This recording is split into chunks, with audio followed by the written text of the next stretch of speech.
Muchas gracias, señor agente del Estado. A continuación, corresponde que la Comisión Interamericana de Derechos Humanos presente sus observaciones finales, para lo cual tengo el gusto de dar la palabra a la señora relatora especial sobre libertad de expresión. Tiene la palabra, doctora Botero. Muchas gracias, señor presidente. Con la venia de la Corte.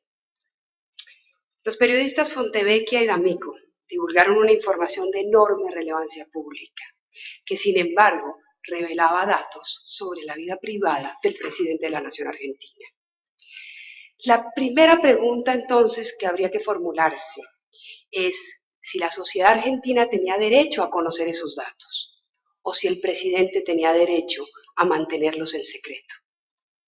La conclusión a la cual llegó la Comisión Interamericana de Derechos Humanos fue que en este caso debería prevalecer el derecho a la libertad de expresión. Y llegó a esta conclusión porque aplicó una serie de criterios técnicos que me voy a permitir explicar en estos breves minutos. Me voy a referir en primer lugar al alcance del derecho a la libertad de expresión, al alcance de la protección de la vida privada contenida en el artículo 11 y a su enorme importancia en las sociedades democráticas. En segundo lugar, a la protección especial que el artículo 13 de la Convención Americana le provee a cierto tipo de discursos, particularmente a los discursos que tienen relevancia pública. En tercer lugar, me voy a referir a los criterios que utilizamos para resolver una tensión entre el artículo 11, entre la protección de la vida privada, y el artículo 13, y el derecho a la libertad de expresión. En último lugar, me voy a referir a un tema que ha sido motivo de discusión en el día de ayer y en el día de hoy, la importancia de regulaciones adecuadas en la legislación civil, para que al mismo tiempo puedan proteger bienes valiosos como la intimidad, o el honor, o la honra, pero que no generen un efecto intimidatorio y desproporcionado sobre el derecho a la libertad de expresión en su dimensión individual y colectiva. Empiezo pues por el artículo 11 y parto de la sentencia Situango, Itcher y Tristán Donoso de esta honorable corporación. La Corte ya ha hablado de la importancia del derecho a la protección de la vida privada. Este derecho, tal y como está concebido en el artículo 11 y leído en el contexto de la Convención Americana, permitiría proteger por lo menos 4 bienes jurídicos de enorme importancia. En primer lugar, lo que parte de la doctrina denominado el derecho a estar solo, es decir, el derecho a tener una órbita en donde no hay injerencias arbitrarias, no está la mirada del otro, no está la mirada del Estado. Ese derecho a esa órbita de protección de lo que se ha denominado la vida privada. En segundo lugar, el derecho a gobernarnos según nuestras propias reglas en virtud de nuestro proyecto de vida en ese espacio de soledad que tenemos y que hemos escogido, al cual el Estado no puede entrar de manera arbitraria. En tercer lugar, lo que podría denominarse el derecho al anonimato, el derecho a que los datos o la información que se produzca en ese espacio de soledad, en ese espacio nuestro propio protegido, no circule sin nuestro consentimiento. Y en cuarto lugar, a la protección de nuestra propia imagen, a la protección de nuestra propia voz. Es lo que se denomina el derecho a la propia imagen, que en la medida en que no está consagrado de manera expresa en la Convención, entendemos que se incluye como derecho implícito en el derecho a la protección de la vida privada. Estos 4 bienes jurídicos no son de menor importancia. Lo que diferencia a un Estado autoritario de un Estado democrático es justamente la protección de la privacidad de las personas, de los ciudadanos y las ciudadanas, y la publicidad y la transparencia absoluta de lo público. Mientras que lo que ocurre en un Estado autoritario es al revés. Es la ruptura de la privacidad, la invasión en esa esfera de privacidad por parte del Estado y la opacidad de lo público. Lo que quiero decir es, no somos indiferentes a la importancia del derecho a la protección de la vida privada.